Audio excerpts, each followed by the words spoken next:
Growing up, our household resembled a military base. My father, a university professor, ran a disciplined environment. My elder sister, Sarah, was the ideal child, obedient, studious, and eager to satisfy. In contrast, I was the unpredictable one, the one who constantly pushed the boundaries. Carol maintained proper posture. My father would bark during mealtimes. A lady does not slouch. I'd roll my eyes and straighten up, only to slump back down once he looked away. It was an ongoing battle of wills. My mother, the less vocal yet equally strict parent, would purse her lips disapprovingly at my choice of attire or companions. "What will the neighbors think?" was her frequent refrain. Despite the stifling atmosphere at home, I managed to carve out a bit of freedom for myself. I started dating Jake when I was 16. He was 19, a college student, and everything my parents would disapprove of. We kept our relationship secret, stealing moments together whenever possible. Life seemed to be looking up. I had plans to attend college, to finally escape the suffocating grip of my parents' expectations. However, it appears that fate had other plans in store. Feeling unwell in the mornings had become a recurring pattern. Initially, I attributed it to the pressure of my upcoming exams, but as time passed, a persistent concern began to take shape. I vividly recall the moment I stood in the cramped bathroom of a gas station, my hands shaking as I gazed at the small plastic device. 2 distinct pink lines emerged, indicating a positive result. I was with child. I spent the next few days in a daze, trying to figure out what to do. I knew I had to tell Jake, but every time I picked up the phone, my courage failed me. Finally, I couldn't put it off any longer. We met at our usual spot, a small park hidden away from prying eyes. Jake was all smiles when he saw me, but his face fell as soon as he noticed my expression. "Carol, what's wrong?" he asked. Reaching for my hand, I pulled away, wrapping my arms around myself. "I'm pregnant," I blurted out. The silence that followed was deafening. Jake's face went through a range of emotions: shock, disbelief, and then fear. "Are you sure?" he finally managed to say. I nodded, tears welling up in my eyes. I took 3 tests. They were all positive. Jake ran his hands through his hair, his eyes cold. "You need to get rid of it." "An abortion? Carol, it's the only way. We're too young for this. It would ruin both our lives." I couldn't believe what I was hearing. This was Jake, the boy I thought I loved, telling me to abort our child like it was nothing more than an inconvenience. "Get out of my sight," I hissed, turning away from him. He left without another word, leaving me alone with my thoughts and the weight of the decision I now had to make. Telling my parents was even worse. I waited until after dinner when my father was in his usual spot in the living room, reading the newspaper. My mother was knitting and Sarah was there too, hovering in the background. "I have something to tell you," I said, my voice shaking. My father lowered his newspaper, eyeing me suspiciously. "What is it, Carol?" I took a deep breath. "I'm pregnant." The explosion that followed was worse than I could have imagined. My father's face turned an alarming shade of red as he yelled about shame and disappointment.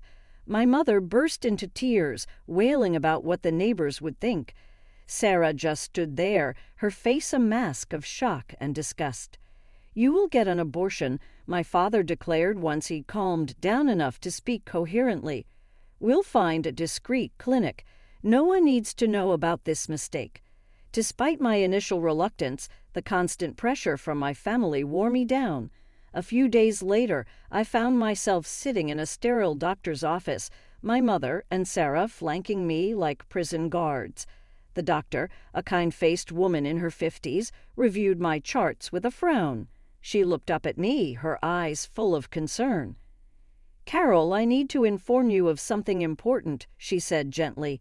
"Given your medical history and certain risk factors, if you proceed with an abortion, there's a high likelihood that you may never be able to have children again."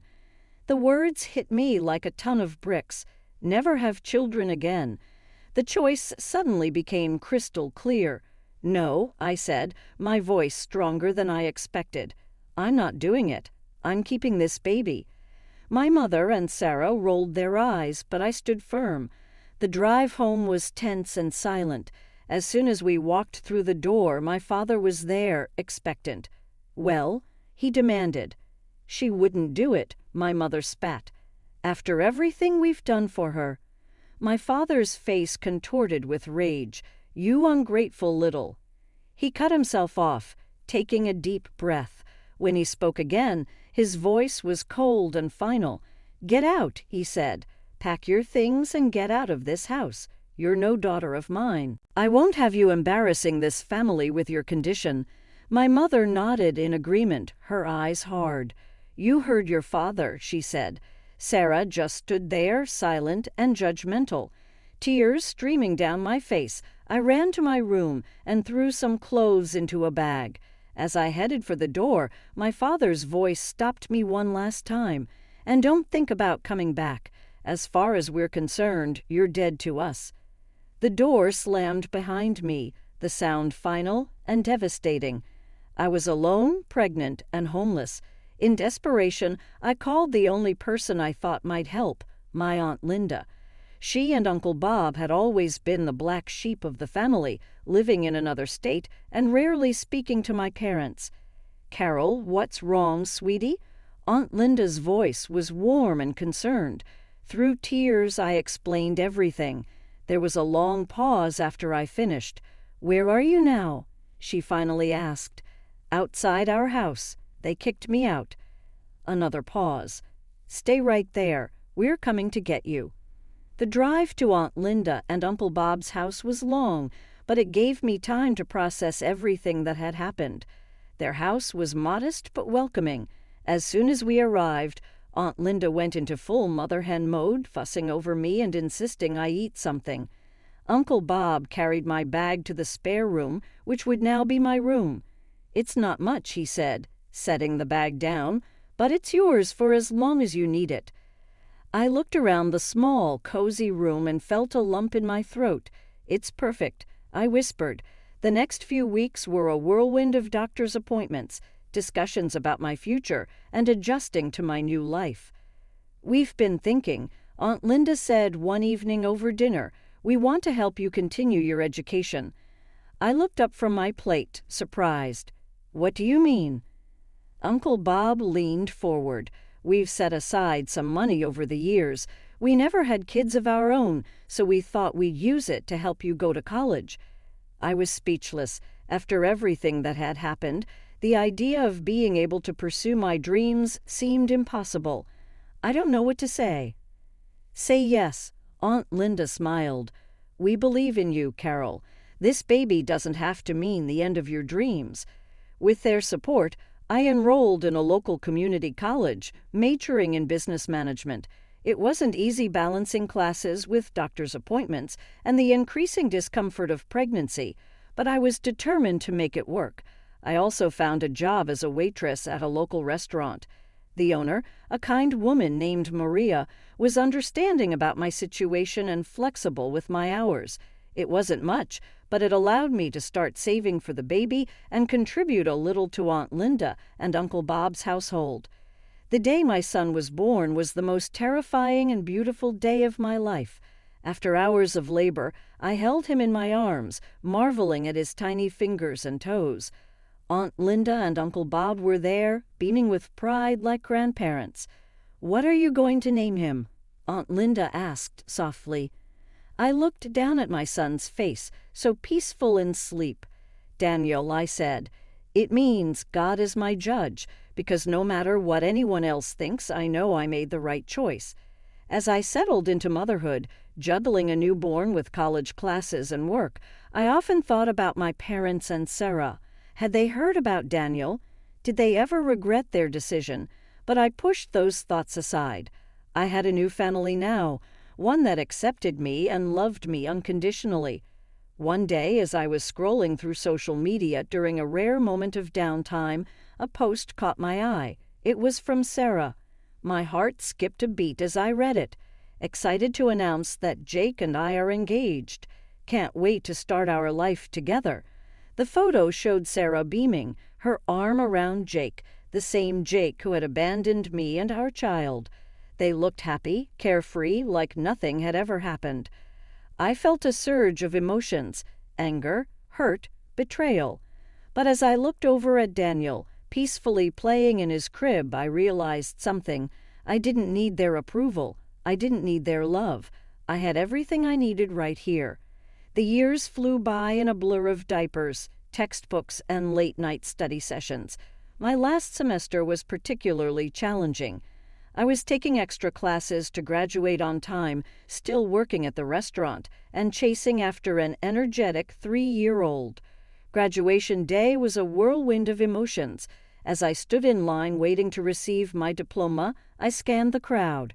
Aunt Linda and Uncle Bob were there, of course, beaming with pride. Daniel sat on Uncle Bob's shoulders, waving excitedly every time he caught my eye. The real surprise came at the graduation party Aunt Linda and Uncle Bob threw for me. As we were celebrating, Maria, my boss from the restaurant, pulled me aside. "Carol, I have a proposition for you," she said, her eyes twinkling. "I'm looking for a new restaurant manager, and I think you'd be perfect for the job." I was stunned. Me? But I've only ever been a waitress. Maria waved her hand dismissively. "You've been much more than that. I've seen how you handle difficult customers, how you organized the staff, how you balanced work and school and motherhood. That's the kind of dedication and skill I need in a manager. It was a dream come true, a stable job with better pay and regular hours, exactly what I needed for Daniel and me to start our new life. The next few years were a whirlwind of positive changes. I threw myself into my new role at the restaurant, learning everything I could about management and business operations. Daniel started school, growing into a bright, curious boy who loved to read and play baseball. It was at one of Daniel's Little League games that I met Tom. He was there with his son, Michael, who was on the opposing team. We struck up a conversation, and I was immediately drawn to his kind eyes and easy laugh. "Single dad?" I asked, noticing he was alone. He nodded, a sad smile crossing his face. "Widower, actually. Michael's mom passed away when he was a baby." My heart went out to him. "I'm so sorry," Tom said, his voice filled with genuine sympathy. "It is," I admitted, "but we manage. How about you, single mom?" he asked with a hint of a smile. I laughed. "Is it that obvious?" Our relationship developed slowly. We were both cautious, having been hurt before and with our children to consider. But as the months passed, I found myself falling for Tom. He was kind, patient, and Daniel adored him. A year after we met, Tom proposed. It wasn't a grand theatrical gesture, just a quiet moment in his backyard with our boys playing nearby. Our wedding was small and intimate, with just close friends and family. As I walked down the aisle with Daniel proudly by my side as the ring bearer, I caught Aunt Linda's eye. She was crying, but her smile was radiant. Life with Tom, Daniel, and Michael settled into a comfortable rhythm. A couple of years after our wedding, we were blessed with another addition to our family. Our daughter, Emily, was born on a warm spring morning. As I held her in my arms with Tom, Daniel, and Michael gathered around the hospital bed, I felt a sense of completeness I'd never experienced before. I loved all 3 of my children equally, Daniel and Emily, my biological children, and Michael, my stepson. They were all my kids, regardless of blood ties. One evening, as Aunt Linda was over helping with the kids, we were startled by a familiar voice coming from the TV. There, larger than life, were my parents. My father was standing at a podium, waving to a cheering crowd. The ticker at the bottom of the screen read, "John Williams announces his candidacy for mayor." I felt my heart stop. It had been years since I'd seen my parents, even if only on a screen. My father looked older, his hair grayer, but his eyes still held that stern, determined look I remembered so well. As we watched him speak about family values and moral integrity, Aunt Linda's face contorted with anger. "Hypocrites," she spat, her voice trembling with rage. I turned to her, shocked by her outburst. "Aunt Linda." She took a deep breath, her eyes never leaving the screen. "There's something you need to know, Carol. Something they've hidden for years." "What?" What she told me next shook me to my core. Many years ago, before Sarah and I were born, my parents had their first child, a boy born with severe physical defects, without legs. Instead of embracing their child, they left him at the hospital, afraid he would embarrass them. I felt a whirlwind of emotions, shock, disbelief, and profound sadness for the brother I never knew. "Why didn't you tell me before?" I asked, tears in my eyes. "I'm sorry, Carol," Aunt Linda said, her eyes filling with tears. "I should have, but after what they did to you, I didn't want to add to your pain." That night, after the kids were in bed, I made a decision. I needed to find my brother. With Tom's support, I hired a private investigator. Weeks passed, and finally, we got a lead. My brother was alive and, against all odds, had thrived. He was a successful writer, married with children of his own. He had been adopted by a wealthy family who had given him every opportunity to succeed in life. Meeting him for the first time was surreal. Despite his physical differences, I could see echoes of my own features in his face. His name was James, and he greeted me with a warm smile and open arms. "I always knew I had a biological family out there somewhere," he said gently. "I just never expected to find a sister." Over the next few months, James and I grew close.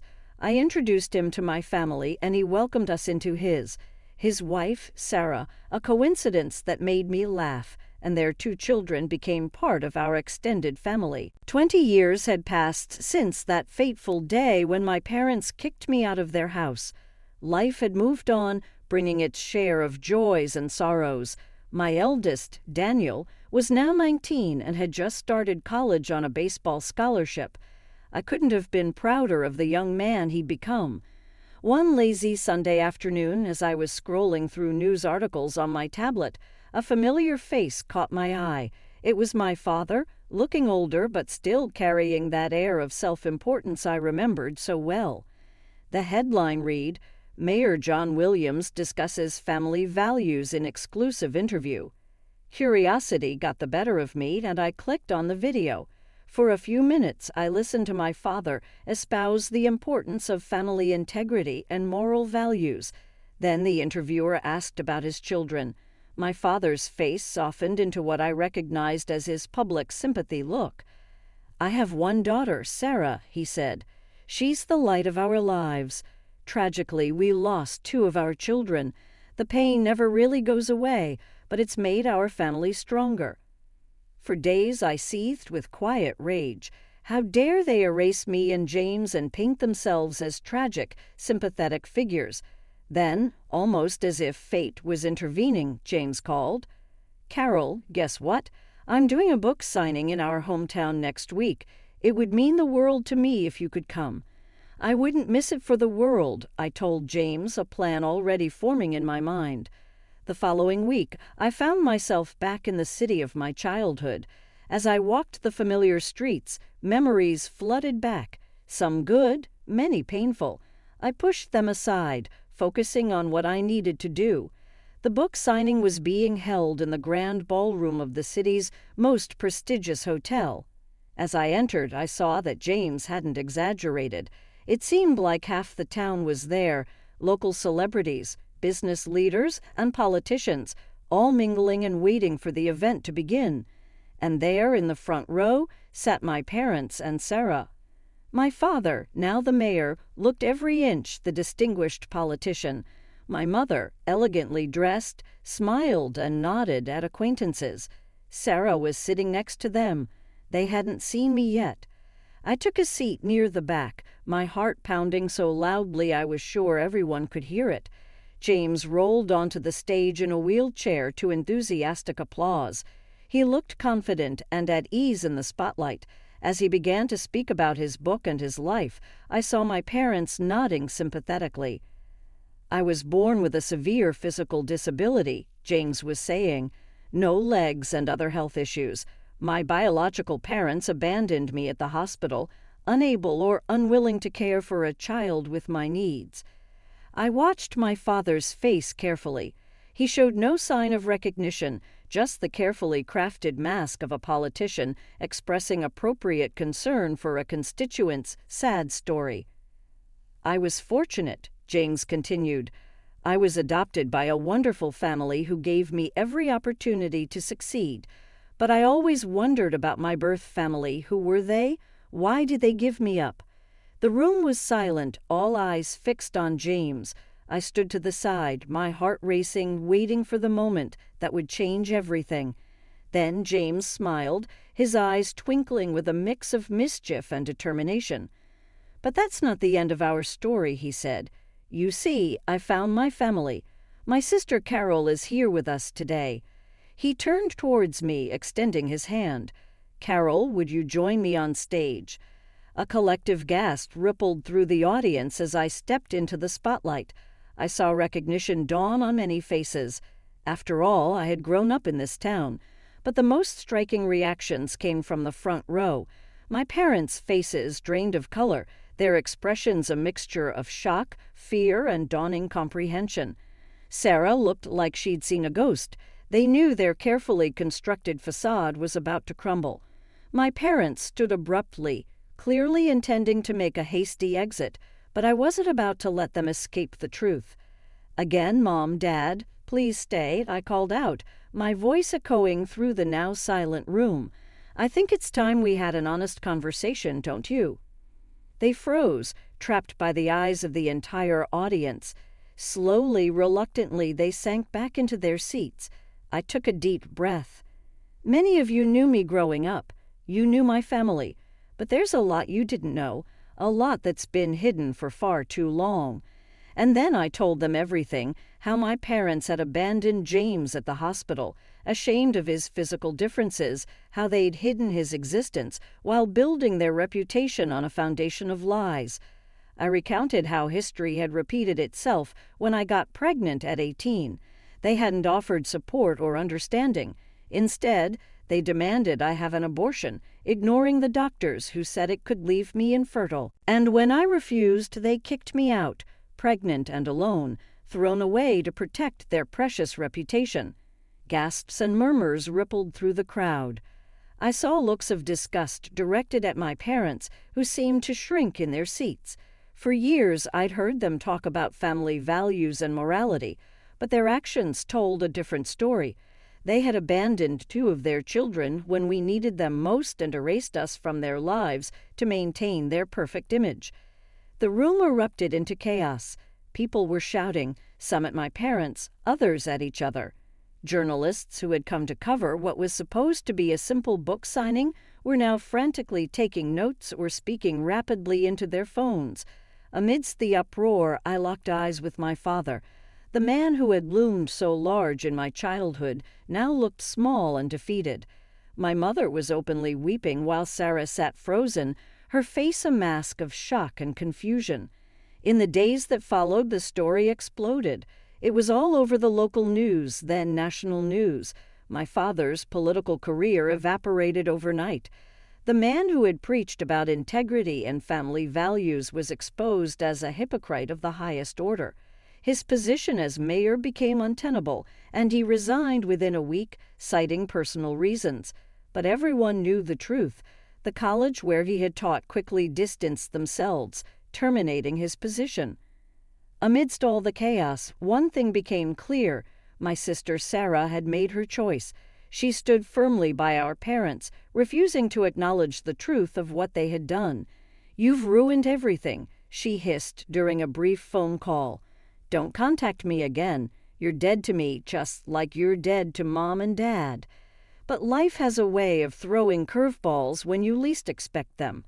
A few days later, I received a call from a number I hadn't seen in over 20 years. It was Jake, Sarah's husband, and the father of my eldest son. "Carol," his voice was hesitant, almost sheepish. "I've been thinking about us, about what happened. Sarah and we can't have children. I thought maybe if we could have a son together, we could be a family." I couldn't help but laugh. Jake, you made your choice 20 years ago.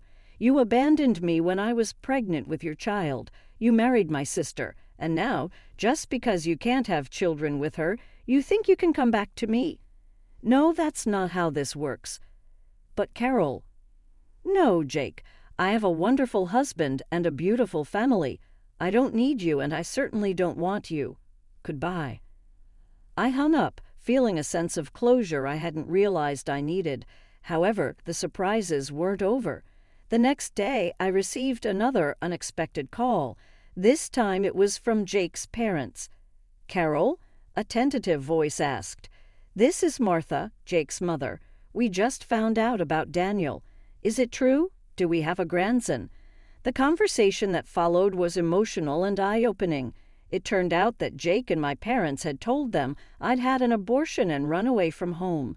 They had spent years believing their grandchild never existed.